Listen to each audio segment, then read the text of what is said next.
Hi everyone, welcome back.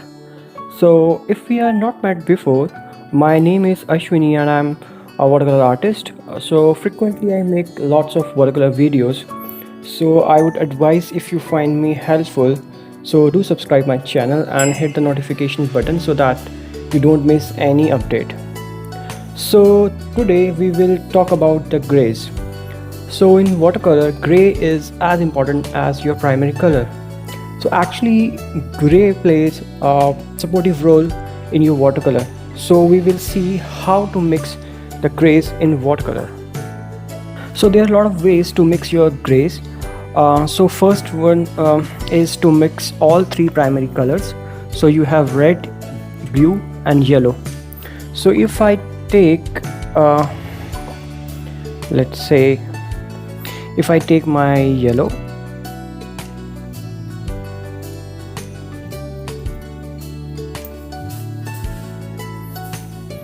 so this is my yellow, this is basically yellow ochre.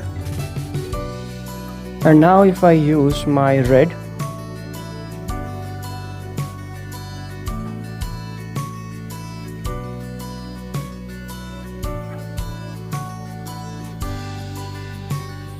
and now if I use my blue, so this is the ultramarine blue, so this is the warm shade of blue. So now if I mix, so as you can see this gray color, so now it's gray. So depending on the ratio, maybe if I use more blue then it will be bluish, if I use red then it will be reddish. So depending on the ratio you can change the color and you have the varieties of gray. So here we mix three colors, but generally we need very handy grays, sometimes it's not feasible to mix all three colors. So generally we use the complementary colors to mix our gray.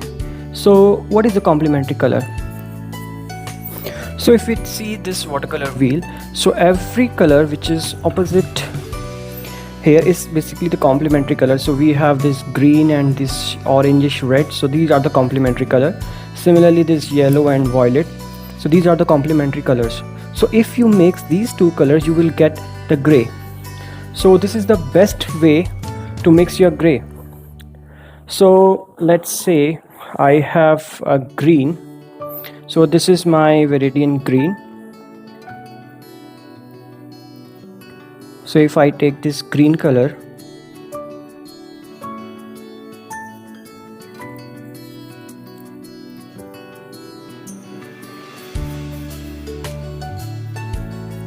and now if I mix with the red, so this is my red. So as you can see now I have this grayish tone, so this is more towards the purple. So it depends on the water, so you will have a more diluted gray color. So if you use the color directly from the tubes then you will have a more intense, more darker color. So now this is this gray color. So if you see we have red and green. So typically if you see this green color, basically its green is a mixture of yellow and blue. So if you see these two grays, here we used blue, red and yellow, then we have this gray color.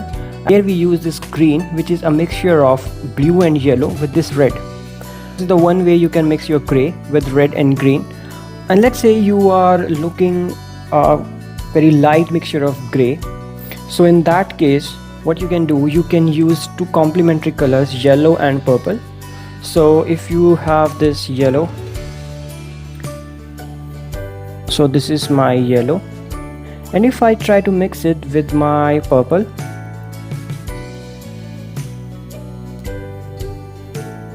so now you can see this is a very light mixture of gray. So this, yeah, you can use it for your background, maybe for your cloud, create this gray again. So this is the combination of burnt sienna. So this is my burnt sienna. Let me take more color.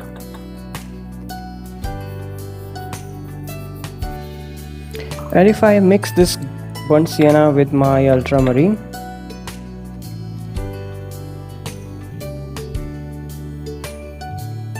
so now if you see this is a very natural looking gray. So we have varieties of gray as of now. So this is the combination of three primary colors. This is the green and red. So this is very soft tone with yellow and purple, and here we have ultramarine and burnt sienna. Another soft tone that you can use is this orange color. So if I take this orange, let's say this is my orange. Again, this is a very soft tone of the gray color. So maybe if you want to use if you want to paint a very soft background, then you can use this combination. So this is the orange and we have to mix it with the cobalt blue. So this is my cobalt blue now. If I mix these two colors, so here we have very soft gray.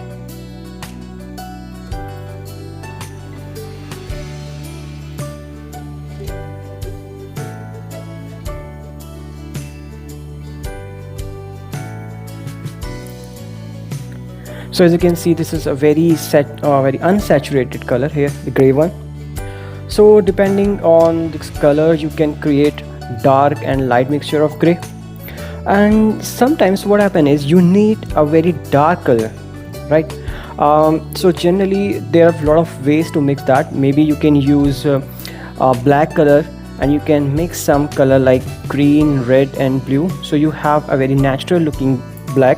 But generally we don't recommend to use the black color in your painting. Instead we create our own dark grays. So this is my preference. What I do, I generally use my, let me take more. So generally I take this Payne's gray. So if I take Payne's gray, so now you can see this is my Payne's gray.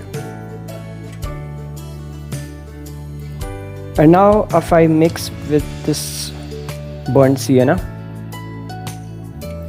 so this is my burnt sienna and I'm using a lot of color here. So this is my darkest tone, I can say that. So this is a Payne's gray, now then burnt sienna. And now if I mix with this ultramarine, now as you can see, this is a very dark tone of gray.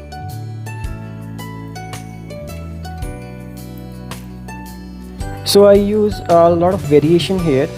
So if I need a bluish tone, then I use Payne's gray with burnt sienna with a touch of ultramarine. But if I need a very reddish tone, then I use this Payne's gray again. Let's say this is my Payne's gray. Okay.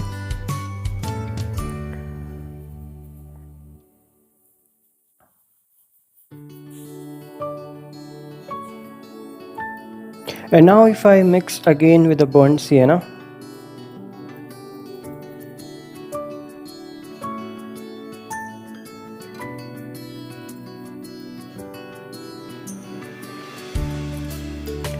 and I will add touch of my this crimson color.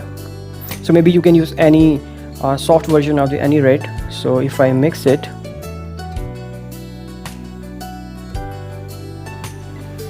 let's make it more dark, so I have to use more gray here, sorry, more Payne's gray. So now you can see this is a little purple. So this is again a gray color, so this is more towards the blue, this is more toward the purple, because we have red here and Payne's gray is a mixture of black and blue. So this is the reason red and blue makes a purple. So this is the reason we have purple tone here. So there are a couple of ways you can do this.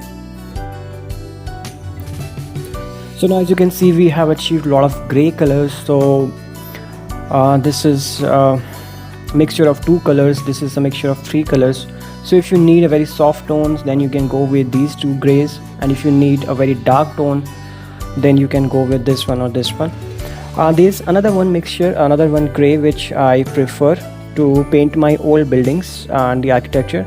So if I have this burnt sienna, so let me take this burnt sienna again.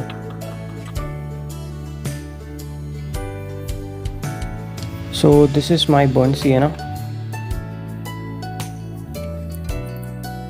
So generally I use cobalt turquoise color to mix here, but as of now I don't have this cobalt turquoise, so I will use this phthalo blue. So if I use this phthalo blue and if I mix, then I have this greenish tone here. This is really good. This is my best, I can say the best gray when I have to paint the old architecture and old building. So I prefer cobalt turquoise with my burnt sienna, but as of now I'm using phthalo blue. So this is the another mixture that you can use, another gray. As you can see, this combination is endless, so you can create a lot of gray colors with a lot of mixes. So I would recommend you have to try by yourself, then come up with some primary colors that you can use for your gray color. Maybe you can use some complementary colors, and generally I would also recommend if you use Payne's gray to mix some dark grays. So you have to stick with your colors when you have to make the gray color, right? So this is what I can advise. You can play with your colors with your palette and then create a mixture of gray. So I hope you have enjoyed this video. So if you find this video really helpful, then please you can subscribe my channel and leave a comment if you have any question for me. So stay tuned with me, and I will see you in my next video. Thank you.